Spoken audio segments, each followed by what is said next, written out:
Hello and welcome back to the second part of the how-to series. This part will be all about making baseboards.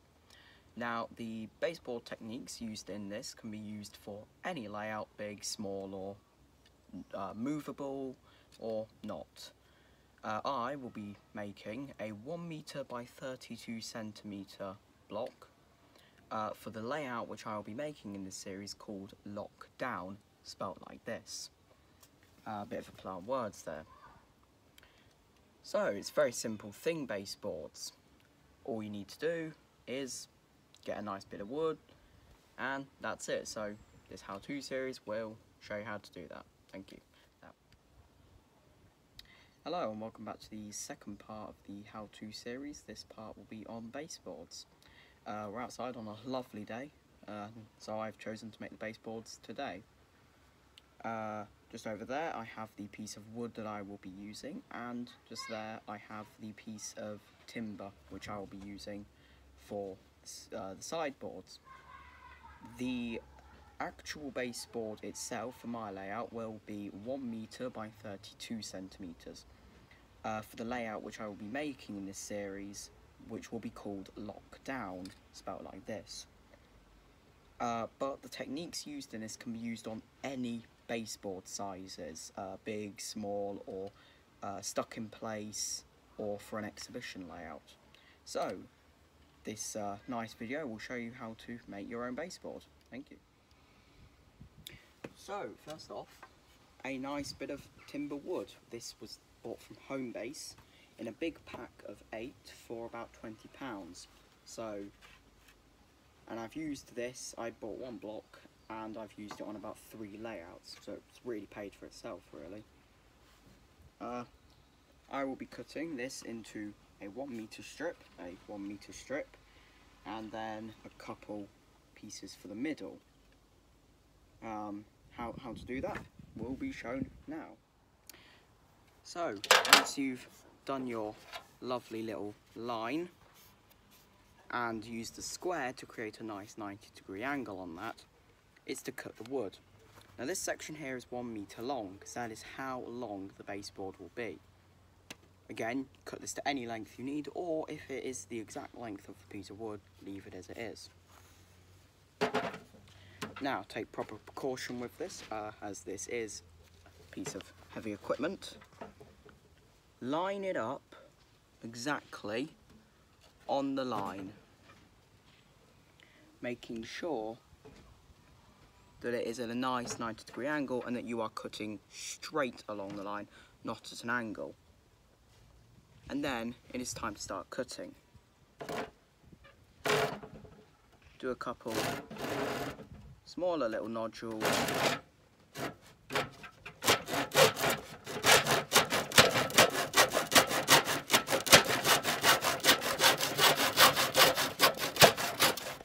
So, now comes the part where a bit of maths is involved. My layout will be 1 meter long. So, now comes the part where a bit of maths is involved. My layout will be 1 meter long and 37 centimeters deep. So, how would I make that? Well, obviously, you think now you cut a piece of wood across that will be 37 centimeters, but don't forget, this has depth, so you have to take that away of the equation. So, getting the tape measure, which is just here, measure that out at being just gone 1.7 centimeters. Yeah, 1.7 centimeters, I'd say that is. So that would mean that this piece of wood at the front and the other at the back would be 3.4 centimeters. Now, so my 37 centimeters, I would then get 37, take away 3.4, and that would be the measurement of how much I need to cut for this part between. Now I will be cutting 4 pieces for this because I will be making the structural frame, which will be 1 metre and then the part in the middle, across and across, to create a box. I will then be adding in 2 little supports in the middle to give it more structure, and so that the wood will not warp when being used. So they will go there. So I'm now going to cut 4 identical pieces. Now, if you are building a layout, I do really recommend that you put every now and again a structural support in the middle to stop the wood from warping. So, now for a quick time lapse.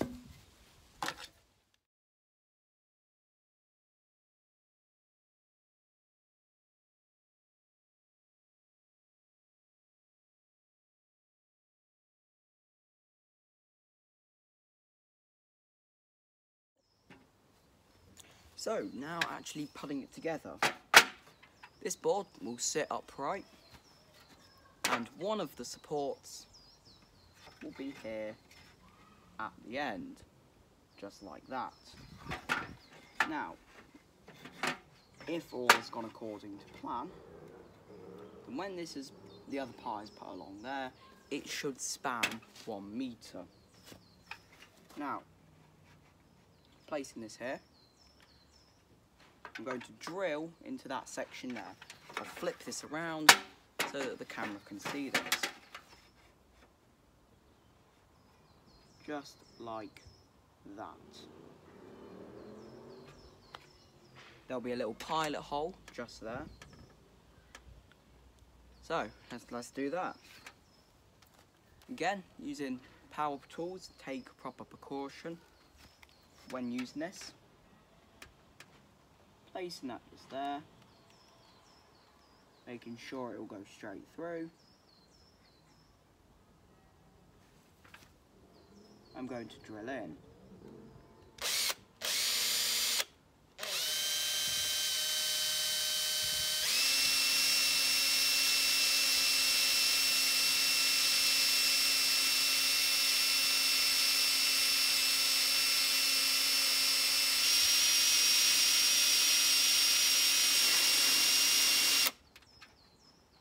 And that's that. That's been popped into there. I'm just going to take that out. So now there is a little hole there, and a little hole going through that. And those will now marry up together when the screw is placed in. So, now just getting the actual screw that I will be using.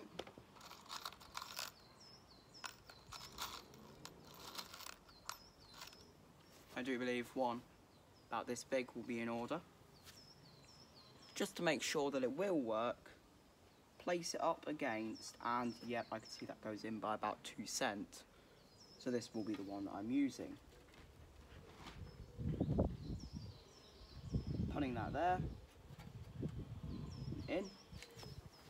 Just going to get the screwdriver and screw these 2 together.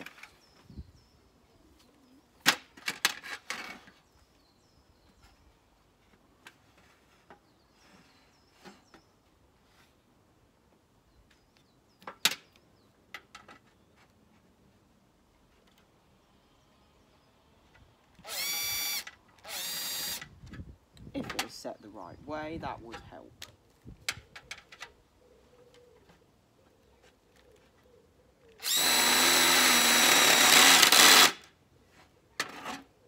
And just like that, they are joined. And just like that, they're joined. So now, just going to make sure, yep, they are nice and flush at the end, like that. I'm now going to do the same on the other side and add that in the middle. Add the other one and then that in the middle. So, a nice time lapse of that is in order, I do think.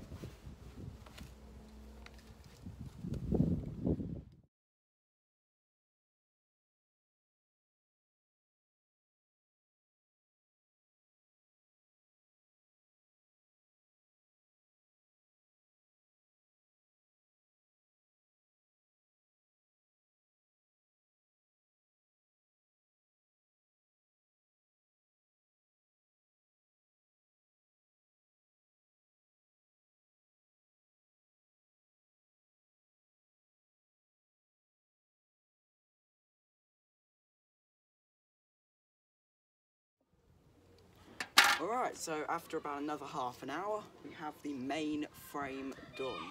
Now, what will happen now is this small chock will go in the middle, just to stop the edges from bowing, and because this is quite a small board, only 1 metre long, it should hold itself, but add this in just to be safe. That slides in quite nicely, and that will be fixed into place. If you are building a bigger layout, then yeah, add as many as you want of these in. Some people do prefer to make them cross-sectional. They prefer to put one in the middle and then one across and one across. I prefer just to put one in the middle. So, that's that, and then we'll actually put the actual board on it. Alright, so now that has been made, the 2 edges, 2 middles and the straight, we have this lovely structure which it's not going anywhere anytime soon. It's built like a brick. Now, that mathematics of the sorting out the middle, it is just a good note to, before you screw it all together, line it up and just measure to make sure it makes sense. And this is exactly 37 centimetres, just what I wanted. So now that's all done, it is the easy part. You get your piece of wood, and it is just a case of cutting it to size and laying it over. Now, the least amount of pieces that you can use, the better, because it will, it won't bow as much. But if need be, you can use multiple pieces. I am using this piece of wood that I found in the workshop. Very simple, very plain. It's a scrap. It's about 1 centimetre thick, but it does the job. I will cut this to size, and then it will sit nicely on top of there, and that will be my baseboard, completely finished and ready for the next stage in its life. It is good if you use a piece of wood that is water resistant or doesn't bow as much with water. If it will soak up water, it's not the best, because modelling, you will use stuff like paper mache and water. So now that is done, the baseboard is looking very, very nice. As you can see, it is just as it was. Now, what I recommend is planing down the edges. Just with your standard plane, going across the edges to get rid of all of that stuff. And that is the baseboard. It's a very simple thing, but looks amazing when done. So, thank you, and I hope you will join us for the next instalment, which will be laying the track. Thank you. So, thank you for watching the video on how to build a baseboard. Since then, it's been a couple of days now since filming that. What a lovely day. Unfortunately, it's gone a bit cold and horrible now. But since then, I have painted the baseboard in this lovely kind of battleship grey, and that's all the way around, and it's got about 3 coats on it. This is important. If you want it to look nice, I do recommend painting it black. Black's a nice colour for painting your baseboard because, well, it's black, it kind of averts the eye from what's going on here and puts the main emphasis on the layout. Now, but yeah, again, with MDF, do make sure you get that nice and spread out, or else it will warp.